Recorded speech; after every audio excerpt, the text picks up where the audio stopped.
Hey, get into NHL playoff betting with Sports Interaction. We got the third round on the way, baby. We got Colorado, we got Edmonton. It's going to be an exciting one.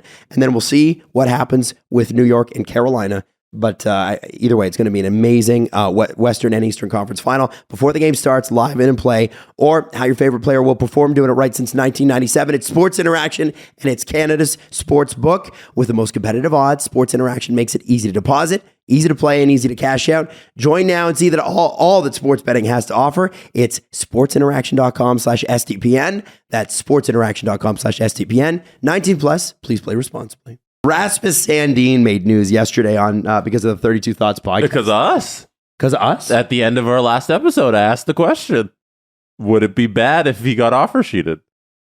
Well, you guys don't remember that? Yes. But then all of a sudden, Rasmus Sandin's in the news every day. I'm sure Elliot's listening to this podcast like, happy to ghostwrite your show there, fellas. SDP, breaking news. Making everybody else's topics. I don't know. Breaking news, breaking hearts, baby. Yeah. No, I think, I just thought it was funny that... you think it's funny how? That Elliot Friedman has been told, according to what he said on the 32 Thoughts podcast, that people around the league, not Leafs people, have said you should watch that situation. The Leafs have 5 left-handed shot defensemen. Kate Brody plays the weak side, but are they going to make room for him? You got to be careful with that. What are you going to be careful? Well, because to compare it to another Toronto sports story in a different sport, there was a report like, Anunoby. OG Anunoby could be on the move because the Raptors have, guys at this position. They want a defensive center. Might be unhappy, but where did this come from? Other teams. It came from other teams. So someone told Elliot, the Leafs have 5 left-handed defensemen. What? Any asshole could have told you that. Yeah. That's just someone who, watch this situation. Of course, watch this situation. And the 2 most likely candidates, fairly obviously, are Rasmus Sandin and Jake Muzzin. So you have to decide what you are and what you want. Jake Muzzin's the guy. Like, I'm keeping Rasmus. Because, listen, I thought Jake Muzzin was great in the playoffs. Me too. I think Jake Muzzin embodies everything you want the Toronto Maple Leafs decor to be beyond the skating and the speed. I agree. He's a great person. Love that he grew up a Leaf fan. Love that he likes being here. Everybody loves the guy. Mm-hmm. But what is he, 33 now? 34? 30. Wrong side of 30. And I say that as a 34-year-old myself, but I don't have the injuries that Jake Muzzin does, nor do I have the skill. You've never had to shadow David Pastrnak. Exactly. And I just... 33 with 2 years left on that deal? 2 or 3. I just can't remember when he signed it now because of COVID. But... Yeah, he has 2 years left on the deal. Expires offseason 2024. So in a non-cap world, you're keeping Jake Muzzin. But it's a cap world. And the Leafs have got to sign a goaltender. And with Jake, maybe 2. with Jack Campbell, probably 2. You got to drop Mrazek's deal, which they will, and then Jack Campbell wants a minimum 3-year contract at $5 million plus, and the Leafs don't want to pay that. So at a certain point, you're going to have to open yourself up. Are you going after Darcy Kemper? Are you making a trade? What are you doing? Mm-hmm. And I don't think that Jake Muzzin. Yes, he's got a modified no trade. But please, God, don't tell me that people with no trades don't get dealt all the time. Don't tell me he's not a valuable piece to another team at $5 million. Mm-hmm. He is. Well, and spending all this time drafting and developing Rasmus Sandin just to trade him because you have too many guys. Well, and it's trade him. You don't trade Rasmus Sandin because you have too many guys. It doesn't make sense. You keep the 22-year-old. Yeah. No, because imagine you trade Sandin and then Muzzin, who is older and has had some injuries, gets hurt. Mm-hmm. Now you're down 2. Mm-hmm. Who are you calling up? I don't know, some dude. Because Justin Hall's not going to be there either. Literally some dude. Dude. Hey, literally, the Marlies got players. I can't wait for... every year...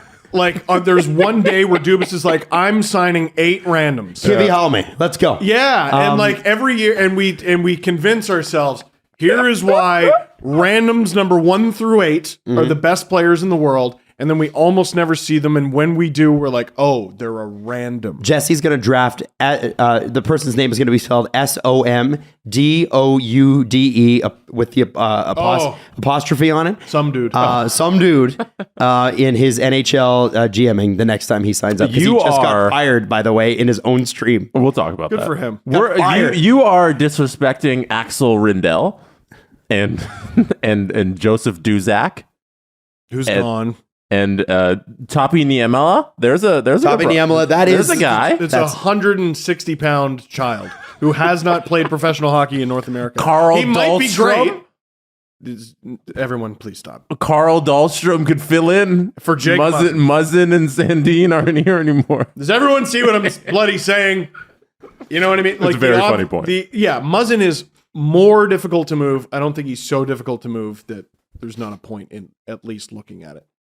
I do have a very hard time imagining a better Toronto Maple Leafs team without Jake Muzzin. I don't think you get better that way. I think you hope that you have to play differently, and you have to hope that Hope could get not a good strategy.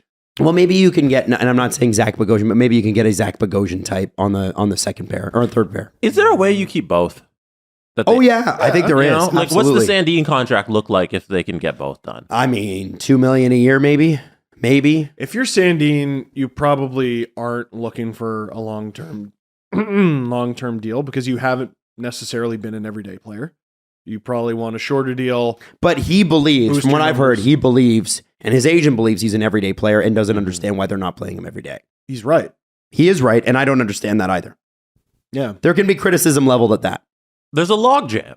Like, certainly, it's unfortunate that he's in this situation, but the way the team's built, there's a logjam in his position. Now, Giordano can play the right, if I'm not mistaken. Mm-hmm. And he did. So that, to me, is how you keep both.